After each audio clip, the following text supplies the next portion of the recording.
The Joe Rogan Experience. So, what are you doing? You running for president? Yes. What made you decide to do that? Aren't you busy enough? Clothing company, successful rapper, family man. It was something that God put on my heart back in 2015. A few days before the MTV Awards, it hit me in the shower. And when I first thought of it, I just started like laughing to myself. And it like all this like joy came over my body, just through my soul. And I just felt that energy. I felt that spirit. So then 2 days later, I accepted the Michael Jackson Video Vanguard Awards at the MTV Awards. And instead of performing, my array of hit songs, I gave just my perspective on award shows. But always I knew at the end I was going to tell people I'm running for office. I'm running for president in 2020. And, just to have it even took heart to say it in that context. And people were just like, oh, like their minds were blown. And then I was hanging out with I had different friends that were, some people in the music industry, some people tech elites, different things like that. And they would really, they just really took it as a joke. And they're telling me all these millions of reasons why I couldn't run for president. I remember running into Oprah 2 days or one day after that. And she's like, you don't want to be president. And, people just, thought projecting, putting this on you. And I remember saying one of my responses to one of the naysayers was, well, I'll definitely be a billionaire by that time. And not that that's a reason why someone should become president, but it's to say, at that time I was around $50 million in debt. And I knew I had the confidence that I would be able to turn that around.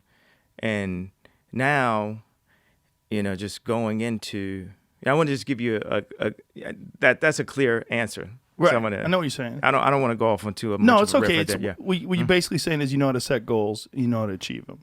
But what was Oprah's rationale when she said you don't want to be the president? Like, what was she saying? Because remember when people were saying that's our next president? Remember when Trump got elected? They showed Oprah and they were saying, like, I believe it was like NBC tweeted it. This is our next president. Like, a lot of people wanted Oprah to run, and they felt like if Trump could win, Oprah could win. When I saw Trump win, I was like, see, you can win. You can win if you're coming from outside of politics. I was young when Ronald Reagan was president. I don't remember. But Ronald Reagan was the governor of California before he was the president. He had actually proven himself as a politician, at least somewhat. Which is an idea that people have thrown out at me to be governor of California? To be governor of California. Anyone's better than this guy.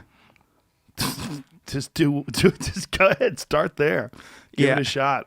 Open things up again, man. But I think my calling is to be. I believe that my calling is to be the leader of the free world. Not. I mean, if it's in God's plan that part of my path is to be the governor, then that's fine. But my calling is to be the leader of the free world. So when you say this, like when you say your calling is to be the leader of the free world, what does that mean to you? Does it mean do you have a plan that's different than the plans that have been implemented before? Does it mean that you have ideas? What kind of plan? Like the plan to be the leader. Like what would you do if you were the leader of the free world? Like what would be different about the way you would handle things? Like if that's your plan, like what is it about that is your calling? Like, why would you want to do that? Like, what do you want to do differently if you were the leader of the free world? Well, there was a couple questions in there. You said, why is that your calling? There's people who will say to me, they'll say, well, music is bigger than politics or more influential than politics, or celebrities are more influential. And I thought of it like if I was a pastor of 100,000 person church, but then I was also a captain, a sailor, and then we went to war, and I said, I'm going to man this ship that has 1,000 people, 1,000 soldiers on it, because God is calling me to take this position, even though I'm the pastor for, however big my audience is in hip hop, in music, or as just an influencer or celebrity, or just as a dad and a husband in my house. The world is like, there couldn't be a better time to put a visionary in the captain's chair. And that's not to say we haven't had visionaries before. I'm not coming here to down any of the other. I'm not here to down Trump, down Biden. I'm just here to express why God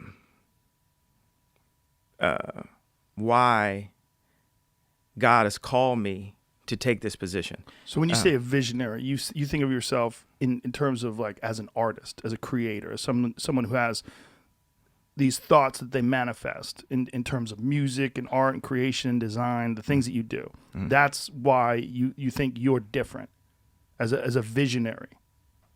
Yeah, I think I'm different from. I mean, we're all different. So I'm definitely different from everybody. We're all different from each other. I mean, I do bump into people that seem to be like the same character inside of. Yeah. It's like. I've seen one of those before. Yeah, that people play the same role. It's like, man, I just met you before. You're just like the head of this company over here. You're the same kind of person. I mean, I manifest. I see things. I'm a great leader because I listen, and I'm empathetic, and I feel the entire earth, and I feel us as a species, as the human race. Like sometimes people think of utopia as almost like a negative word. That's like we couldn't have that, but I do believe in world peace.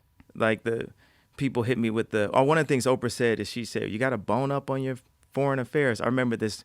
Because it's Oprah talking, so I'm going to remember a lot of what the conversation was. But that's the first thing she said was, foreign affairs and foreign policies. I think the reason why I say leader and not politician or not even specifically president is this is the time. When the Constitution was written, that was an innovation. Now, the world is innovated all around our political system. Episodes of the Joe Rogan Experience are now free on Spotify. That's right, they're free. From September 1st to December 1st, they're going to be available everywhere. But after December 1st, they will only be available on Spotify, but they will be free. That includes the video. The video will also be there. It'll also be free. That's all we're asking. Just go download Spotify. Much love. Bye-bye.